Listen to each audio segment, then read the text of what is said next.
Hi, this is Lawrence Fleckerbill. You are listening to TV Confidential. Ed Robertson, welcome you to this week's edition of TV Confidential, radio talk show about television that will welcome Harrison Page. In our second hour, Harrison Page, the actor known around the world as Joshua in Lionheart, Captain Trunk on Sledgehammer, CPO Robinson on CPO Sharkey, and Niles in Russ Myers Vixen. Harrison has a new movie coming out, scheduled for release in March of 2025. He has another movie in the works. We'll talk about that and more when Harrison Page joins us in our second hour. We hope you stay tuned for that. In the meantime, we will open up our first hour this week by acknowledging the passing of James McEachin. James McEachin, the celebrated actor, author, and U.S.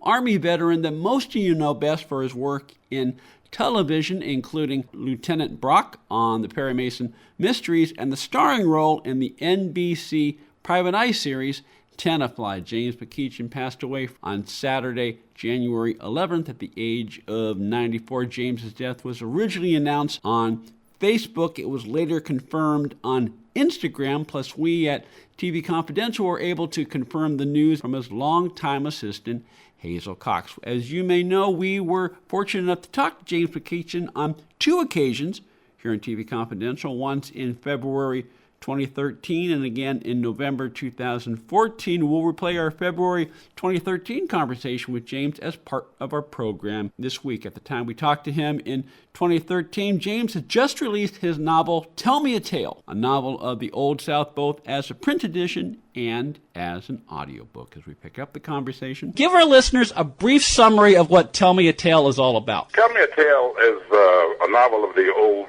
South. It is about a little boy who was returned back at that take place in the late 1800s, the latter half of the 1800s, and he was born in slavery to of mixed parentage, and he goes back to find out what happened to his father and his beloved uncle, and it's a quasi, I want to say murder mystery, but it's also a love story. A little boy who had the love of his life, the loves of his life taken away, and he enjoyed being in the South. He just adored his uncle and his father, and he, in a way, plots revenge on those who took those two beloved old souls away from him.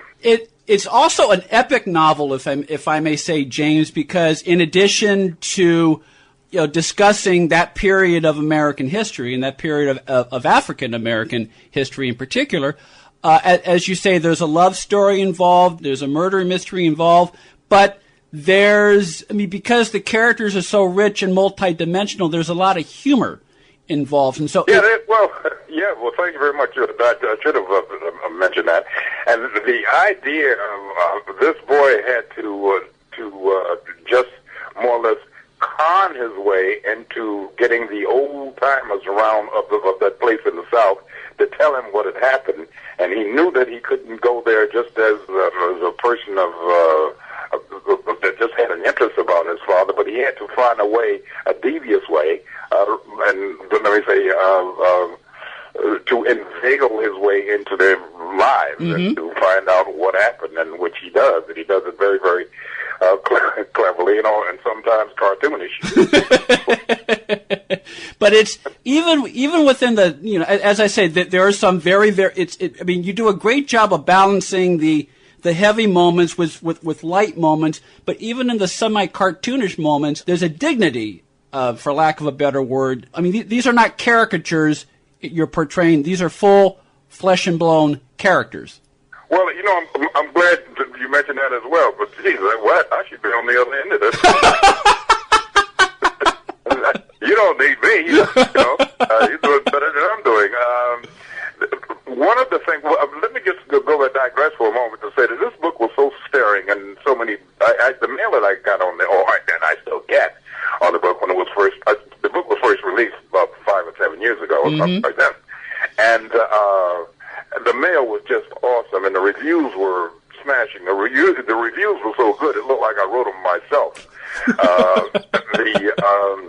But it was, the story just attracted all kinds of people, In fact, one young lady wrote her master's thesis on it from the University of Wisconsin.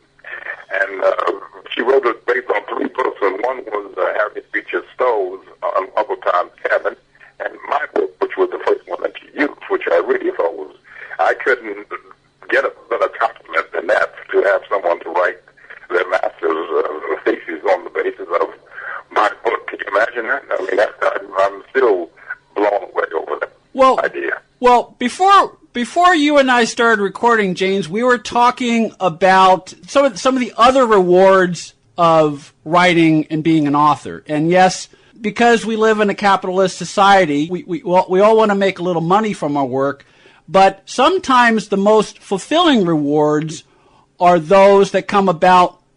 I mean, you couldn't plan on them coming about, such as, that student using your book as part of her master's thesis. Yeah, it's just, and all of the dollars and the president's budget couldn't satisfy me any more than having that and having reached to her. Now, interestingly enough, and this might surprise you, I wrote this story in 1965, believe it or not. I've had this thing, and it's been, and I got a review from Universal Studios, where I eventually ended up for a number of years, and talking about how wonderful this story idea was, but yet they would never make the movie.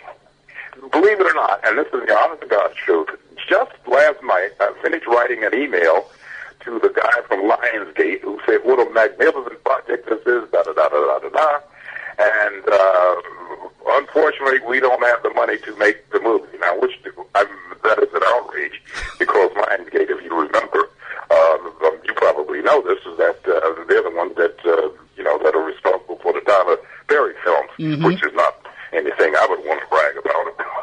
But yet and still, when it comes to doing something important, Hollywood could find a way with which to say, oh, no, it's great, but we won't do it. So from 1965, from that great review that I have from Universal Studios, down on paper, to a comment that I received from Lionsgate saying what a wonderful movie it would be, I still can't get the damn movie made. Well, sometimes... Not only that, but the things that really bugs me is that it's not that expensive. I mean, you take Lincoln, which deals with slavery, that's, that's $160-something million to make. Django, the Tarantino film, that's in $100 million category. And my film, hell, I can make them 15. Maybe if he gave me $20 million, I would figure that is too much to spend on the film. I have a good friend of mine who is just chomping at the bit, Hal Holbrook. You're familiar with Hal Holbrook, right? In fact, I crossed paths with Hal about a couple of months ago over at UCLA. If you see him again, ask him about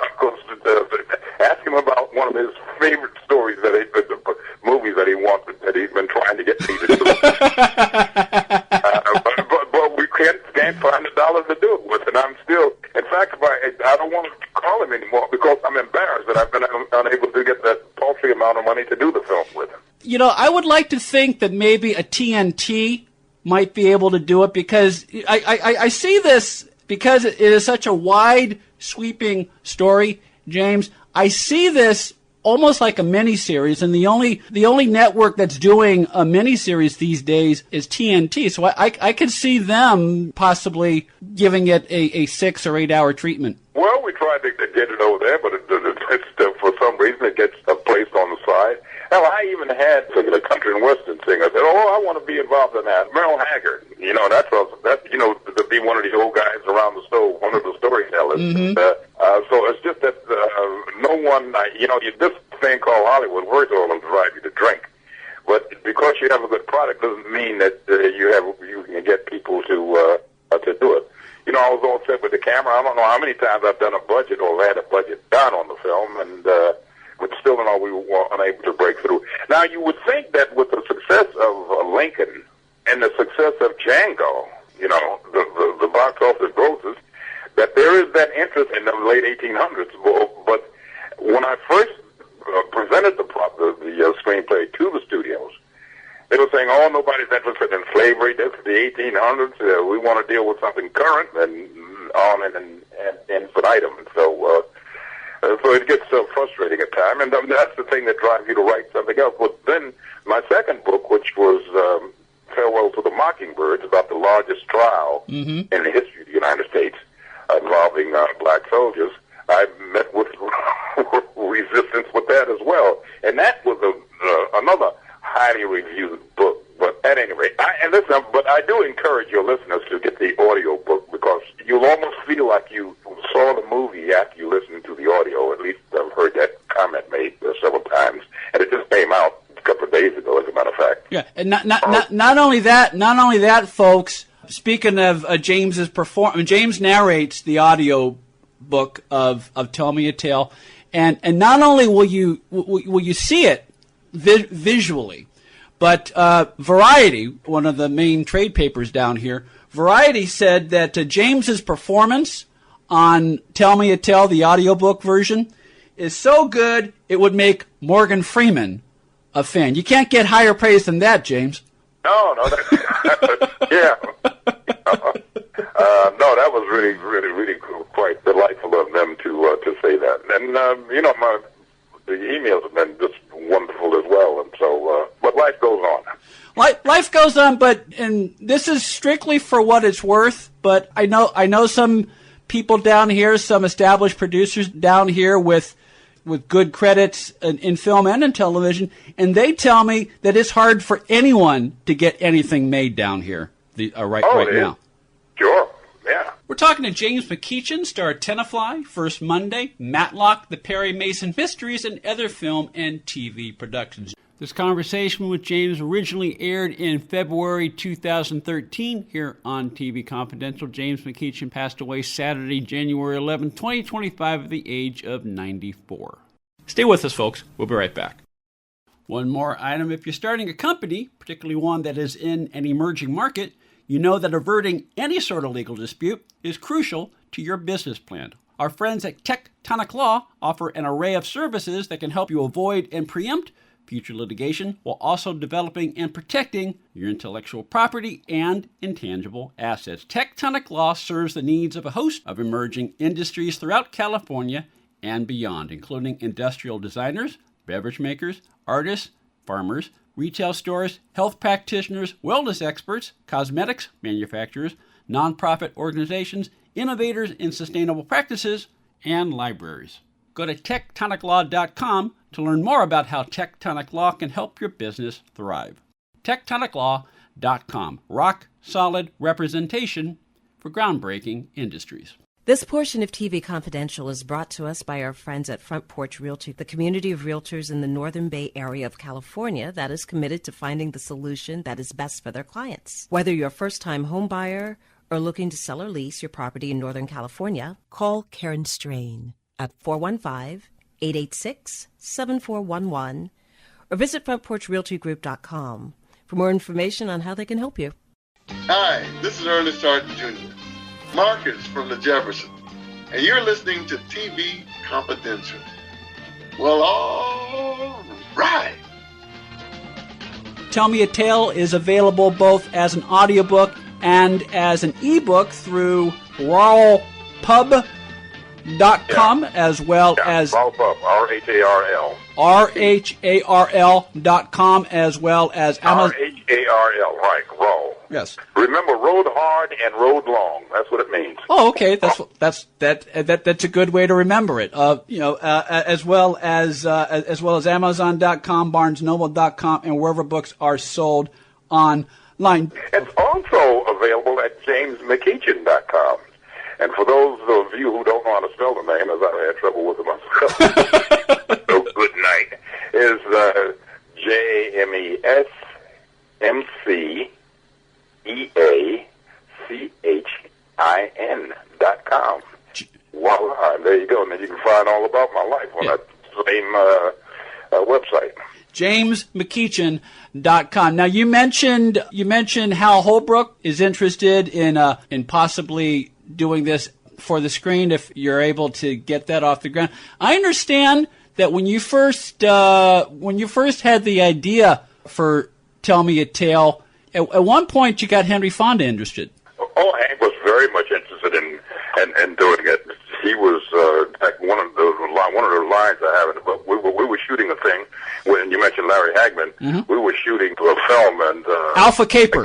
Alpha Caper. Alpha Caper. Glad you do your work. Yeah, That's a very good movie, folks. If you haven't seen it, it was a very good movie. You know, that was the first movie of the week that the ABC, they were running that as an experiment.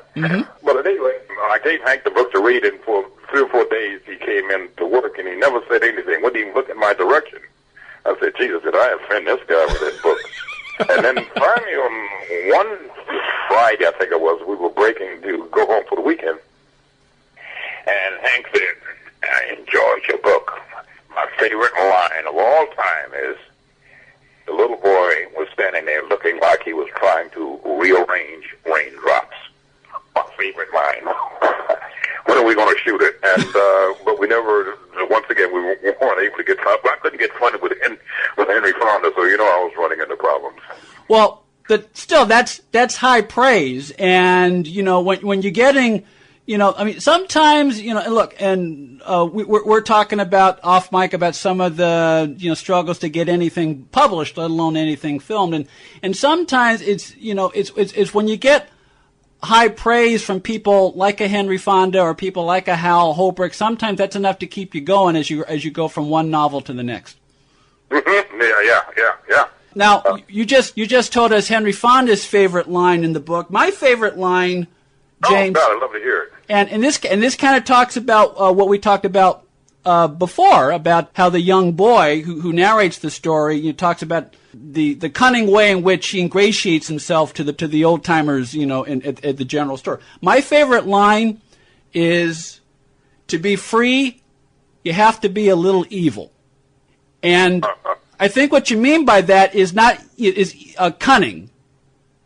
In that you have to use your head, and it not only speaks to the issues that former slaves had to deal with once they were emancipated, but it's also something that applies to all of us, because there's a responsibility to being free, and you have to use the gifts that you were given, otherwise you will be taken advantage of, and you illustrate that in the book in the scene where, and I know Archie's in the scene, but I don't remember whether it's Archie who admits he can't count or someone else. But that's.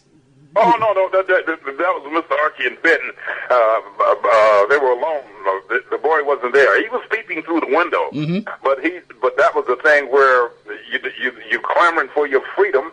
And he said, Mr. Archie says to Ben, he says, I know my wife gave you some money. How much was it, Ben?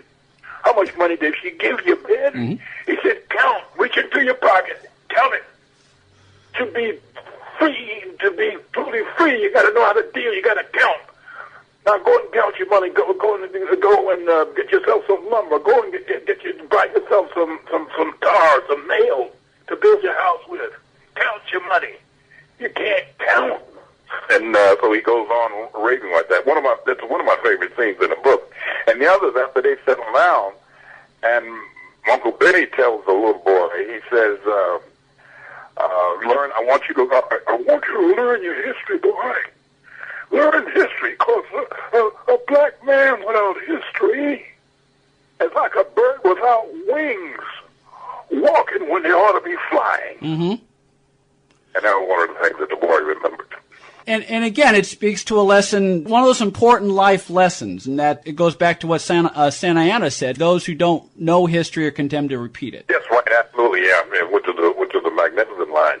The thing about it, and I've heard all sorts of discussions. There was a history book club that called me one time to speak about the book. My book is more philosophical than Lincoln, which I was expecting more out of Lincoln, to be quite honest about it. The film, I don't know, did you see it? I did, and overall I liked it. The big takeaway for me, James, is looking at Daniel Day-Lewis, the makeup job they did on him, because we all have these iconic images of Lincoln, on the $5 bill, and they really changed his face so that he looked like him. And so that was the most captivating thing for me. But there are also moments in that film where, because it's got a lot of interesting characters, James Spader's in particular, where even amidst the serious subject, there are some laugh-out-loud moments. But What about Django? What do you think of that? I have not seen that, although my lady friend says it's good. Although she used to work with Tarantino, so she might be a little biased. Oh, good, because because I hated it. To be quite frankly, I got a 6 minutes into the DVD, and I said I can't take this nonsense, and so maybe I missed the best part of it, but I couldn't hack it. Well, you I may still have the CD, so maybe I'll look at it somewhere in the distant future. When things start offending the ears, I'm using as much profanity as the next man, but I think we're trying to teach our little children something. But I think that when you're encapsulated in this theater and they hear these words come bouncing out at you when it wasn't necessary, and I'm not so certain that they used the words. Hell, I didn't hear a profane word until I was 17 going to the Army.